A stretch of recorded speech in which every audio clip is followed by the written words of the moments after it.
Welcome to Phoenix Rising with Dr. Z. This podcast is all about conversations about healing and rising from the ashes of your grief and trauma.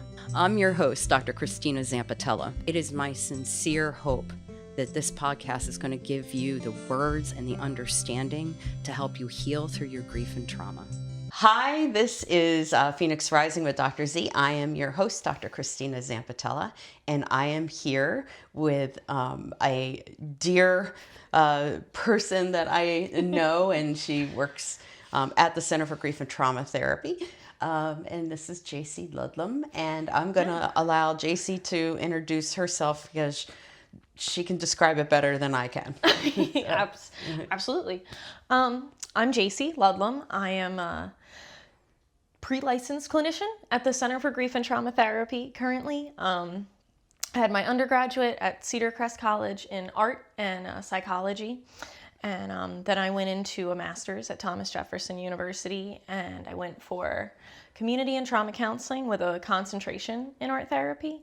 And so that was just phenomenal. Worked for about a year after that at a independent clay studio, a nonprofit. So I did group work with kids on the autism spectrum. I went into schools and I don't know what they call them currently, but like youth correctional facilities. I think that's what they call them. Juvenile correction facilities, I think is what we were going with when I was going to JDC. But that was really fun work to play in there.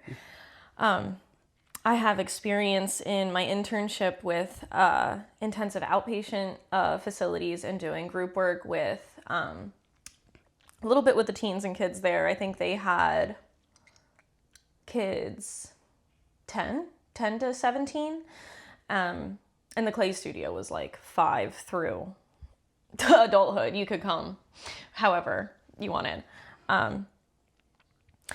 And then after the intensive outpatient, I did a little bit of work at an inpatient hospital at Meadowood, and that was a time. That was a good experience. Oh, that was my first mental health job. We won't talk about that company. It's not fair. Easy. It's hard. Honestly, inpatient is heart-wrenching, when you see, anyway. Oh, absolutely. Your hands are tied. All you want to do is help and what you're allowed to do and what you're not, Ooh. That's a whole lesson, and restrictions and what you can and can't flex with your craft and really trying to get creative as far as how you're delivering the help. Absolutely. And now I'm settled at the Center for Grief and Trauma Therapy, and I see them from ages 5 to 85 all the way up across the lifespan, which is so interesting because when I graduated, I had swore off kids and never wanted to work with them. I'm like, you want to work for me? Guess what you're doing? You're working. I remember that in the interview. You were like, would you work with kids? And I was like, yeah, I've done it before. I could do that. And now it's like what I want on my caseload, and it's been a total 180. I wonder, we're going to find out what made you change your mind, because I'm kind of curious when we go there, because I just created a nickname for Jacey yesterday during a bowling outing for our organization, and now she's my little Sprite, which is meant to be totally endearing. And if it's totally disrespectful, I just want you to call me out on it. No. I had a pixie cut for the longest time because I wanted to capture the very Sprite fairy tale energy. You can have all this. I don't think we capture enough of the youth and childhood playfulness, and so I really try to capture a lot of it in just daily life. I think everybody at the office would 100% agree that you bring an energy to our organization that is extremely hard to find, because it's a mix between a person who is very full of life and bubbly, but also very serious about what you do and very good at what you do. And you just have found a way to balance that out, and you just bring something to the company. And I remember, I know this is off topic, what we're talking about today, but I remember when I came into you, because you're how long into your postmaster's? Professional. I graduated 2023, so we are officially 3 years deep. So when do you finish before you can get licensed? I plan to have it by the end of the year. That's been chug-a-lugging Wait, right the along. end of this year? Mm-hmm. I'm on track for it. I'm really excited. I didn't know that. Yeah, I finish up with didn't know Terry and her 50 supervision hours for the ATR November 20th. Which you're going to have to explain what that is. Oh, yeah, absolutely. So the ATR, right now I hold the ATRP, which is a provisional registered art therapist license. All that says is I went to an accredited program. I have the classes underneath my belt and the education under my belt. And I am in the process of accruing the hours of real life in the field experience to call myself an art therapist. So I need at least 50 hours from a registered art therapist. That's Terry, and then I can do the other 50 from the supervision from you, from the supervision from Marcus. Okay. Combine that, and then I basically just present that, and they go, okay, congratulations, and they give me the ATR. And then my next step would be to take the board certified test and get the ATR BC. Sweet. And then that's really cool because I can get the LPAT, which is the licensed professional art therapist. This is license. like a whole freaking different language. It is. I have it all saved. Yeah, but this is a big deal. computer. This is a big deal. Okay, so let me get us back on track. If we want. Right? Okay, we can do licensure. We can do in and upon itself, you know. And so, I do remember when you came on. I remember going into your office and I'm like, so, when you're done your internship hours, how would you feel about staying with the center? And your reaction was so positive. I was like, I'm so glad she wants to stay here. Didn't think that was like not an option. The way I got hired, it was like, well, I will be here forever. Like that is my plan. Well, our plan is to have you for as long as you I was so shocked. Like I think that was a little bit of me being like, oh. Yeah, no, like. Oh God! Well, we're honored, and I'm so lucky. I'm very, very glad you're with us. So, there were a lot of topics that we were considering, which likely this won't be our last podcast that you're back. doing it. This is exciting that you are here because we've done the topic of the differences between grief in childhood and compared to grief with adults. So we've talked a little bit about that. And Marcus, who's the other art therapist at the practice and licensed professional mental health counselor, he talked about art therapy, and he talked about the different like mediums and all of that stuff. And I mean, it was really cool. I want to kind of go back into that, but this time, be a deeper dive with that one. oh yeah, and we can do that's the cool thing. We can look at it from multiple perspectives, because I think it'd be kind of cool to do like part of it for like adults, part of it for kids. So maybe we can that'll talk absolutely about that. be an element and an angle, because that's just interwoven with childhood grief and their language and how they communicate and express overall is so much easier to access and communicate back with them when it's through play or art or some kind of creative medium like that, because they just don't have the language, the words, the understanding of it, even if you give it to them. Right. So. Okay. So we're going to come back. I want to come back to that in just a second, because I guess the first thing I should tell everybody is that we're going to be talking about, in this case, this is different. How can adults meaning parents, grandparents, teachers, therapists, friends of the family, I don't even care. Adults in a grieving child's life. That's going to be the name of the podcast. Adults in a grieving child's life. How can we, first of all, understand what's going on? Yeah. Talk about childhood grief, how disenfranchised it is. We can talk about how it's not understood because nobody's teaching us about this crap anyway. And at all. I can bring that into to school, even with the trauma focus we had. Grief, I remember I had one teacher with a really big focus on grief who actually brought one of your podcasts in to talk about how grief impacts the brain. Shut up. Yeah. Really? It was so cool. I didn't realize it until I interviewed with Marcus, because I think he had brought up your podcast too. And it was funny. I was like, oh my goodness. Yeah, I listened to her when I was in my grad school. Okay, that's cool. You're going to tell me about that when we're done, because I didn't know that. And I also found out NPR picked up something of mine, right? Oh my gosh. Oh, I know, right? I was just like, wait, what? For real? Let me double check that. Doesn't that make you just feel like you got champagne in you? So then the other part that we're going to talk about is not only how they understand what death is, but how they express their grief as a result, and how that's based on their age and their developmental place. Yeah. And then also finally talking about what can we do that makes sense for that age. And I do want to also address the fact that over time, and this might be just a little, because we might have to revisit this, but how over time, as a child develops, they revisit their losses because they mean something different as they're understanding death in a different way. So I know right now I'm talking about death. We also know there's many different kinds of losses. But I think what we're going to end up focusing on today, especially, is going to be on death, because we're going to be talking about something called like a death construct development and blah, blah, blah. And we'll put that in English as we're moving on today. Sound good? Absolutely. Sounds great. All right. So we at the Center for Grief and Trauma Therapy focus on working with like in private practice. Exactly. Right. It's just, there's a group of us. We all do our gig. We each have our own specialty. So in your case, you're working across the lifespan. Yeah. But let's really hone in, like I said, let's hone in on working with children and understanding childhood grief. So can you share with us, well, I guess the first thing I would want to talk about is what would you say is the most important thing we need to know, or some of the most important things we need to know as adults when we're thinking about children, their understanding of death, and how that impacts how they express it? Honestly, presence.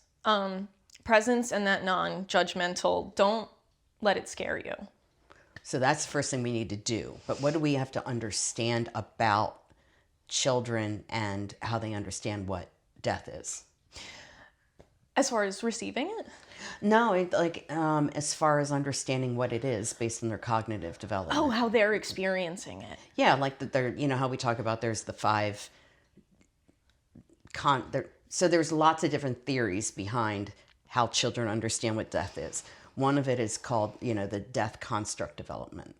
And so that was one of the things we were talking about the other day. Right. Is what are the 5 concepts that develop over time for children, so that they go from like not understanding death at all the way to understanding what death is once they hit a certain level in their cognitive development. Oh, that all depends on where they're at developmentally. Right. So like 0 to 2 is all just sensory and routine and structure. So what does that mean for people who may not understand what that is? Absolutely. Okay. So that's everything in that period of your life is received through the 5 senses. It's what you see, it's what you smell, taste, hear, touch, all of that kind of experience. And then who is delivering it and when. It's consistency is really key in that age. Okay. Nothing is really stable or secure yet. From 0 to 2, your brain is fresh and it's new and it doesn't understand permanency. And so any kind of change to that structure or routine, like a loss or a death or really any kind of just disruption to it, can cause trauma responses. Feels heavy to say, but genuinely, at 0 to 2, it's taken as a trauma. It's so severe. When you're used to waking up and you have a routine, you get up and you eat, and then maybe you take a nap, and then you have a little bit of playtime, and that sounds terrible, right? Oh, horrible. Yeah, right. So you're talking, I think what I'm hearing you say is that there's a regression that can happen. Well, yeah. Okay. What would that look like? Well, it's 0 to 2, that's, I guess, what you would regress to, but that can come up. So if you experience the loss of a caregiver right around 1, you lose them from your routine. And if an adult caregiver doesn't step in to fill in those gaps, that's really where that loss stays. So as you age up, maybe you get to like 5 or 6 and you're starting to engage in sports and you notice other parents are present and yours aren't. You can experience those regressive symptoms, and then you might see a child of 5 or 6 who needs to be held, is screaming, it goes back to sucking their thumb, or maybe they get into more of like the sleep regressions where they aren't sleeping through the night, or we're wetting the bed, or kind of those ragey tantrums that you can't quite soothe them out of. It's like full nervous system panic. It's like almost a different kind of tantrum than when you tell a toddler no when they're like, oh, but so I they want can't that be thing. consoled. Yeah. Yeah, that's definitely a lot. trauma response. Yeah. So it's sensory motor between 0 and 2-ish, right? Everything is kind of ish. It's all right? it's all with how that right? individual brain is developing. Okay. So then what, like, what's the next thing that they learn about what death actually entails, what it is? Right around that 2 to 4-ish age, they can understand the concept of death as they aren't there anymore. Okay. But it's not really a full grasp of the concept of not alive. Okay. They view it as like the caregiver, the person who has passed, is simply out of state, could be down the road, could just not here with them. Okay. Sometimes so you can say grandmama's gone and she's not with us anymore, and you might as well be talking about the grocery store. Yeah, okay. She ran out for some milk. She ran out She'll for be some back. Okay. So it's not that they don't understand that death is irreversible. Yeah, they don't understand permanence really in that way yet. Okay. They can understand that maybe they aren't coming back, but it doesn't feel like a permanent, like a death. It feels more like a decision and an abandonment at that point. Oh, okay. Yeah. That just made my heart hurt. Okay. That's how it's perceived, and it's hard to work with when they can't grasp that concept of like that wasn't a choice. And when they can't understand that concept of like overall acts of like God or like fate, those kind of interventions that are uncontrollable, because everything also from 2 to 4 is black and white, yes and no. Here, not here. You are either with me and you love me, or you are gone and you don't. So it's you get a lot of those. That's where some of the intimidating questions come to, and where you kind of feel like you're running into a wall a little bit, where it'll come up and, well, when is grandma coming back? Oh, she can't. She went to the hospital and she's dead. I know she went to the hospital and she died, but when will she be back? Right. So they just don't, it won't sink in. They don't understand that a person who is dead, their bodies are non-functional. Yeah. Yeah, they don't understand the concept of, because most things at that age are alive too. Right. Like when you talk to a 2, 3, 4-year-old, the table has a personality, and like the cup that they're drinking out of maybe has a little imaginative play in it. Oh, okay. Like a little bit of that just fun curiosity. Everything kind of has life until you get to about 6-ish. And then we get into a little bit more of living things. So things that move are animate, animate. And then objects that don't are inanimate objects. You can still play pretend with them, and they still have a little bit of that magical thinking in them. But it's not as much like, well, the chair is my friend, or like this, or maybe like the security blanket might be a better one, where like this has a personality and I love my security blanket and this gives me comfort and he holds me and he's my friend, and it's a creature, a supportive thing with them that has a little bit of that life energy and a character to it. Whereas when we get into that 6, 7, 8, you'll start to see those fade away, fall away. They start to understand that they can enter that space, but it's an imaginal space, and it's different than the dog that comes up and asks for a pet, or like when dad comes down and says it's time for dinner. Okay. So now they're about 6-ish, 7-ish. What are the other kinds of things that they're starting to learn about what death actually is? Like, what is, you know what I mean? Yeah. Okay. Now between like 6 to, what about 9-ish, they can understand more of death as a loss and death as a permanent thing. Okay. But so that's where they get really back. very curious. Okay. Yeah, that's when they really start to get why. Why did this happen? Why are they not here? And they want to know details about the death, and they might ask you more of those kind of questions that are harder to answer and harder to gauge with a child, as far as like, ooh, how much do we tell you about this? And but they really want to know. They're just curious. That's the age where they really want to model behavior and show their independence and kind of take on those adult roles, and you'll start to see more of them fantasizing about like careers at that age, and it starts to come out just a little bit more aggressively because they're seeing you live your life and do your things, and Sure. that's the model they're chasing. So they get a lot more into the mechanics of it and details of the story behind it, and they want to know more about the process of it. Okay. So they can understand that that person is gone and it's not coming back, but now they're curious. Irreversibility. So they understand it's irreversible. They understand at this point that the body's not functional. Yeah. So non-functionality, right? They understand that every living thing does die.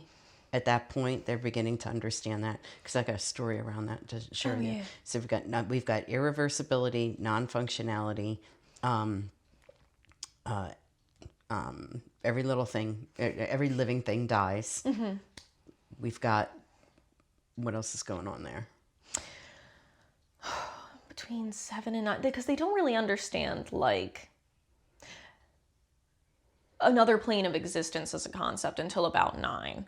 So between 7 and 9, like that's where they get the abstract. You can say dad's in heaven, and you might as well be, again, Yeah. talking about, and they'll say, dad's in heaven. Yeah. Because you got done telling them that. They'll repeat a lot of right. stuff you say at that Right. age too, where it's almost like they're fact reporters at that age. Right. Like they want to know more, and they want to investigate, and they want to talk about it. They want to start, like, honestly, with my clients, it's really interesting. You'll start to see it in their play.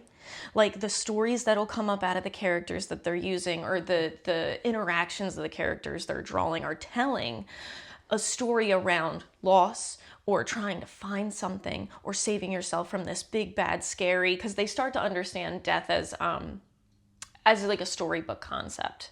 Like, what do you mean by that? Kind of like the Grim Reaper. Like, death is a thing that happens to every living thing, and you know that, like, that's the reason that person was gone. So you can conceptualize boogeymen, and like that's where you might get nightmares. You might get monsters under the bed. Like they're starting to understand that, I guess, bad things can happen, like as far as natural consequences or just like environmental influences. So in other words, they understand that people die from something. Yeah, they can So that's understand the fourth reasoning. thing. Right. Yeah. Okay. And then the fifth one being, I think what you're talking about, and it's the fancy term for it, but non-corporeal continuation. Yeah. In other words, our corporeal form, what happens after. So they become curious about that. They question it, but they can't quite understand that until about 9. 9, 10, somewhere in there. Right until you get about puberty age. Okay. And then that's when that abstract thinking kicks in, and they can start to really go into that more imaginal space of like, well, what would be another plane of existence? What does it really mean that grandma died? What does that mean as far as her existence, her consciousness? We know where her body is. Mm-hmm. We know where we can go see her and celebrate her and connect with her. But I don't really know what happened to her. The soul. And even if that is something that the family believes or not. Yeah. And then there's cultural factors all around all of this, right? Yeah. So religious factors, cultural factors, all of that. So when children are... Okay. I got like 3 things that just try to come out at the same time. They all got stuck. In working with parents or any other caregiver or people that are trying to understand children and what they understand, what are they going to see in behaviors? Because obviously they're not going to show grief the way that we do, because we know these 5 things. Again, this is just one way of looking at childhood grief. Either way, it's still, whatever you want to call it. If they're not grieving the way that you and I would be, where I come to you and I go, I'm having a hard day. This sucks. I don't want to get out of bed. I cannot believe that I just, lost, my father a week ago. And then you can look at me and you can see how I'm feeling. And I might be consistently expressing that, especially at the beginning, but over time, I might, find moments of joy and happiness and then go back down into grief. But I can name my feelings, maybe. I can tell you what I think about all those things. I know that my father is not coming back. I know that we all die we're all going to die someday. We'll hear that, and all of the other concepts. So based on a child's age and based on what they understand about what death is, wouldn't that impact the way that they express their grief? Yeah, absolutely. And can you say a little bit more about that? Absolutely. Okay. Well, 0 to 2, I haven't seen it because I don't do that young. But that is a lot of just inconsolability, a lot of that need protest. For physical, almost like a rage against current existence, because current existence is not how I like it, how I'm used to it, what I wanted. Yeah. And it's this total inability to even understand what's going on. Right. Because you're brand new So maybe I was getting breastfed and then all of a sudden I'm not being breastfed. Yeah, no, it's formula and it's coming from a bottle and it's a different temperature and all of these things are, but that is your everything because that's all you've known. Right. And it's survival. Yeah. So the everything in this moment is, you genuinely at that moment, that is your life or death. And that's kind of all you know in those first few infants years. Do grieve. Absolutely. But it's a nothing myth. like... It's a myth that children are immune to grief or more resilient with it. It's just stored in a different way. And it's really interesting with the way somatics have come out in psychology. So much of it is just stored in the body, and the trauma will stay in those feeding patterns and those sleeping patterns and what your brain is expecting. And it gets triggered in those little ways as they get up and older because it doesn't really leave. Trauma is one of those things that your brain will hold on to for life or death because it genuinely believes in that moment that it's life or death. So it imprints it imprints, obviously we know it in certain ways, but it impacts us somatically. And trauma's, in terms of our reaction to trauma, when our brains go into that trauma mode, it's brilliant because it keeps us alive. Absolutely. And so when you're 0 to 2, when you're just protesting, and then unfortunately, if that protesting is inconsolable, it can go into despair. Yeah. And that's when you notice that the infant is no longer reactive. Oh, just and that fully is just disconnected. Oh my God, I can't even think about it. It's the hardest. That's got to be some of the hardest to see. You know what to do with a raging baby. You can give it comfort and hold it, but what do you do with that lethargic baby that is so just disconnected? Yeah. Dissociating at such a young age. Oh my God. Truly. Okay. So then we're moving forward because I'm going into my own trauma response. So what do we do? Not because of that. We have a lot to cover. So what then? I mean, in that stage, it's all about connection and comfort and attunement. So much of working with children is being attuned to what is going on with them. Okay. And meeting it where they need to be met. 0 to 2, you have no coping skills. You have basically no skills. You are brand new, fresh into the world. Right. And I can't emphasize that enough. You don't know anything about a thing because you're fresh to this life. So a lot of that coping is just giving them that presence, that safe space, skin to skin, holding, hugging, affection, rocking, walking, that just being there and letting it happen. It's hard to hear, but knowing that if you can stay steady and keep yourself grounded and connected and available to it, they'll sense that too. Their nervous system is reading back and picking up yours better than we ever could at this age because you just lose it after childhood. But that emotional connection is so intense in those. They're so good at reading. Okay. Where your emotions are at, where your body is trying to go with the next moment. They can read intentions. And they're in that present moment because they can't consider and conceptualize even a future at that point. So you have to be in the present moment when you're a baby. That's all of your information is coming through your 5 senses. And if you are only attuned to the information that is coming in through your 5 senses, you can only be in the moment.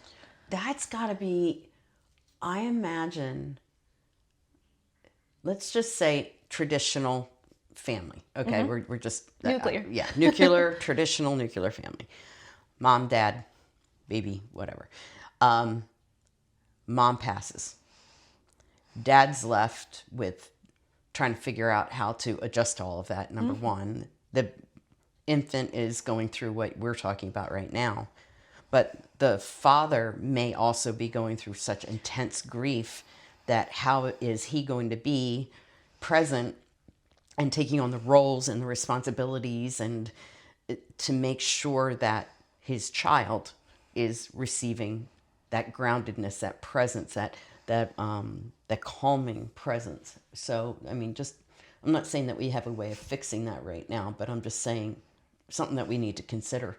Oh, it's absolutely. Yeah. I don't think that's given enough discussion at all. No. I talk about that a lot. I have one client who's currently a single mother, and just how hard that is overall. Yeah. Before you add grief into it, that is a two-person job, if not a community job. Right.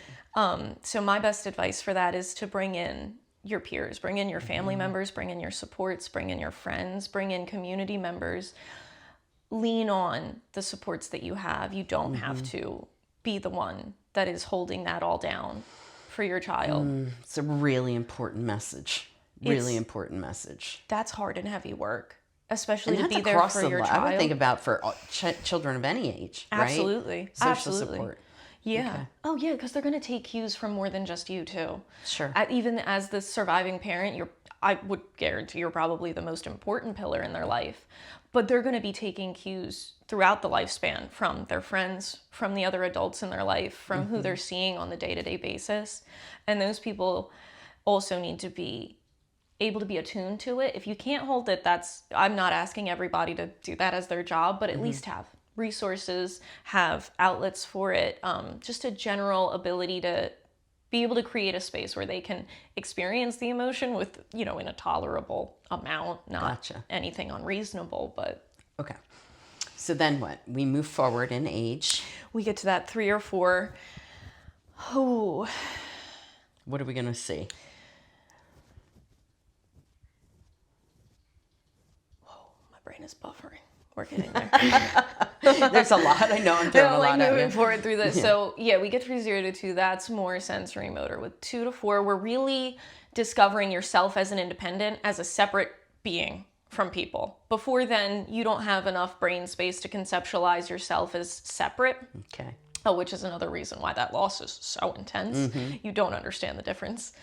But now at 2 to 4, you're starting to understand you are one person, your caregiver is a separate person. And so you do a lot more of those independence, where you get the terrible twos and want to do everything themselves, but with your help somehow. And no, I want my cup to be upside down. It doesn't make any sense, but we'll let them do it. So you get a lot more of that kind of interactions from your child. Okay. And depending on how they take the loss, it can be a hyper-independence and an avoidance of any kind of help and any kind of assistance, care, help me, care for me. You get almost like an avoidant attachment style that young. Okay. So I know I'm okay, but I don't need anybody else. Yeah, Or exactly. you get them where their separation anxiety becomes exacerbated. Clingy. And very, very clingy. Need you for everything. Need for everything. And that's that kind of a different way of protesting. Yeah. And trying to get their needs met. Yeah. Okay. It's 2 kinds of different protests. It's almost, because the avoidant child isn't really like ignoring that loss either. That's almost like, if I can fight and rail against the new normal, the old normal will come back. If I can just reject everything about my aunt being the person who takes me to school now, or dad being the one giving me my bottle or my dinner or putting me to bed, if I can fight that hard enough, mom will come back. And this isn't cognitive. This is just reactive. This is all just how their brain is understanding existing in that moment. So what are we seeing when they're not in these moments of, because I've heard this, let me tell you why. So families are at a funeral, right? And this was on I've heard about this, but I'm remembering about a TV show that I used to watch. It was 6 Feet Under on HBO. And I was watching this one scene where it was like the whole family and everybody was at the viewing, and then they were at the funeral. And then over here, the kids were playing. And so it was assumed that they didn't get it. You know what I mean? Yeah. And so they're over there playing. but they do get it. But they get it in a significantly different way. They understand it in such a different light. Right. So their expression, I'm hearing, is like, yeah, you can have these moments here, but then what else might we see that might make us think, oh, they're fine now. They're over it, or, or whatever it is. Like, they don't realize that they were too young to really get it. Like the resilience cues? Yeah. Oh, okay.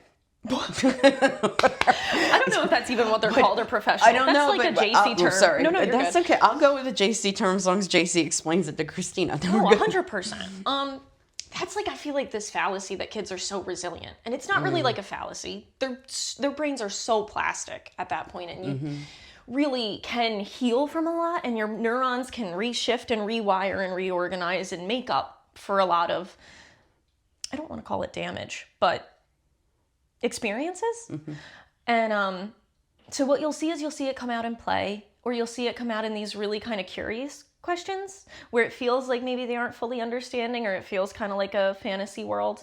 They'll fall into magical thinking a lot too, where they just think that this parent is going to reappear. And a lot of it makes you fall into that false sense of comfort where if they're playing about it, it feels a little bit better, and they're kind of acting normal in their daily routine. They think if they can get back to this kind of normal and do certain steps right, the caregiver is going to come back.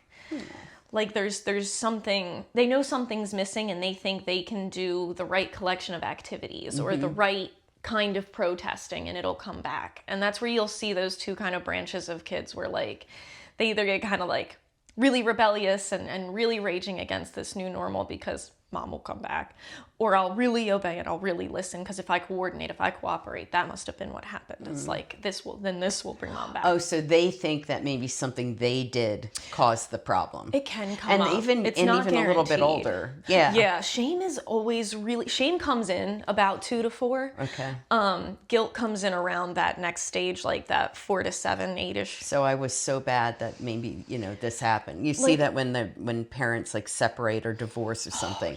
I was a bad kid. That's why mom and dad. That's why I have to go to different houses. That's why I have to go, right. And yeah, that's why they don't love each other anymore because I did something wrong. And maybe if I'm good enough, they'll get back together kind of thing. So there's also this sense of, if I'm correct, like there'll be this the question, and then they'll disappear. Curious. And then all of a sudden, out of the blue, the question shows back up. Yeah. They think it's so normal. Like, they also don't understand, like, the taboo that we put around death. So they'll just kind of come up and out with questions because they think asking, like, oh, well, how did mom die in the middle of grocery store is socially acceptable in that moment because they don't have our biases and understandings of, like, the social contracts. Okay. So it could really be, like go flowing from my favorite color is orange and I love playing baseball with you in the backyard and hey, why did mom leave forever? And it just kind of like ping pong. Do you see it in their art? Like their drawing and just You'll see it come out in such interesting ways. Okay. Like I have a client whose dad isn't passed but moved out of state and they only see him maybe once a week now. And the way that'll come out is in these kind of like requesting for help and saving situation lights. And when you ask him about it, like I guess let me go over the example. In one, he drew our office and that was like the safe zone. Oh, and then he's outside. Good job. Isn't that so sweet? I love that. Nicely done. And then he draws himself and he's like in this little trash can outside in a pool of lava. And I'm like, whoa. Okay, wait. So he's in the safe zone, but in our safe zone, he's just outside our safe zone, so we can see it. He's not quite in it, but he knows it exists. But he's on fire out here. He's just outside the building in a trash can, so he's not on fire yet. He's got a little bit of a protection around this sea of just pain, death, loss, horror, like all lava of just whatever that is for him. A lot of fire imagery comes up for him, this kind of like burning, damnation, hellfire kind of a thing. Oh, okay. He's protected. He's got his little boat. All day because all I do want to hug every single one of these kids that you're talking about. Oh, it's so funny because he does it and they have this just like joy to show you because they made an art project and it's so cool and like he's explaining it like it's this really cool action movie and so there's a lot of work that goes in on my end of being like, that is so cool. Let's not think about the consequences Yeah. right now. Like, Right. let's stay in this moment, and then we'll go back and reconceptualize. But we got to talking about how he's okay in there, though, despite him being in the middle of a pool of lava in a trash can all by himself, and I'm on the other side of the building, like incapacitated. I tried to put myself in there and make it a He's having thing. no parts of and it? he was like, nope, you're there, but you're like, you don't know I'm there. And I said, well, what if I hear you? And he goes, oh, okay, well then you get stuck in the lava. And I'm like, oh, okay, so you are unsavable, is what I'm hearing in that moment. I'm also, whoa, hold on though. That's his perception. Yeah, of but it. he said, but then you're in the lava. He was protecting you. Yeah. Oh, Yeah. See, I'm going to do that I'm going to annoy that shit out of every single person watching this. It's nice to hear. He was protecting you, so you weren't on the. He takes Jacey. a really protective role. Oh, He's taken on what dad can't be anymore. in his family. In this fantasy world. In this fantasy world. In the family, he does it a little bit less because mom has done a really good job of making it clear that that's her role.